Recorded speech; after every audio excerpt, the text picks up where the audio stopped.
হয়নি যুদ্ধ, আবু সাইদ মুক্ত, চলবে না চলবে না, জুলাই নিয়ে তালবাহানা, সংগ্রাম সংগ্রাম অবস্থ সংগ্রাম, দিল্লি না ঢাকা, ঢাকা ঢাকা, ঢাকা ঢাকা, দিল্লি না ঢাকা, গণভোট নিয়ে তালবাহানা, চলবে না চলবে না, চলবে না চলবে না, গণভোট নিয়ে তালবাহানা, দিয়েছি তার রক্ত, আরো দেব রক্ত, আরো দেব রক্ত, রয়েছে রক্ত, রক্তের বন্যায় ভেসে যাবে অন্যায়, ভেসে যাবে অন্যায়। রক্তের বন্যায়। এখন আমরা নিউ মার্কেট চত্বরে এসেছি।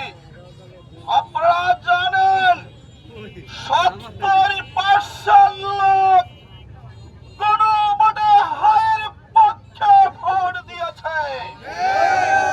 সেই 70% মানুষের বাংলার জনগণের রায়কে নিয়ে সিনেমিনি খেলা আর বরদাস্ত করা হবে না।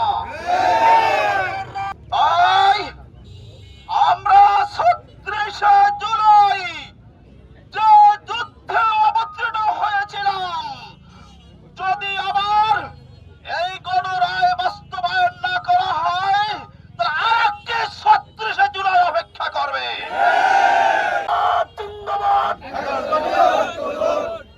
আসসালামু আলাইকুম ওয়া রাহমাতুল্লাহি ওয়া বারাকাতুহু।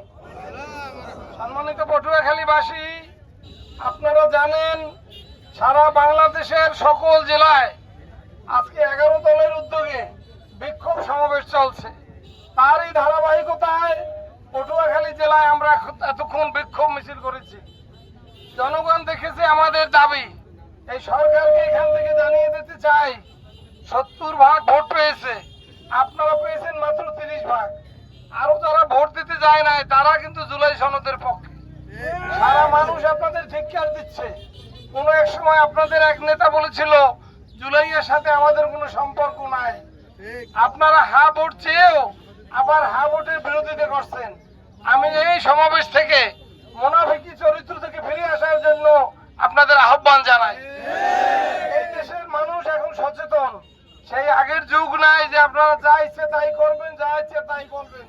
আমরা যেহেতু রাস্তায় নেমেছি, আমরা জুলাই সনদ বাস্তবায়ন করি, ঘরে উঠবো ইনশাআল্লাহ। আপনারা আমাদের সাথে আছেন ইনশাআল্লাহ। হ্যাঁ ভোটকে কার্যকর করে জুলাই সনদ বাস্তবায়ন না হওয়া পর্যন্ত আমরা মাঠে থাকবো, রাস্তায় থাকবো। আমরা সংসদেও বিরোধিতা, আমরা ওখানে প্রোটেস্ট করব। আমরা সংসদেও আছি, বাইরেও আছি। আপনাদের বলবো ইতিহাস থেকে শিক্ষা নিন।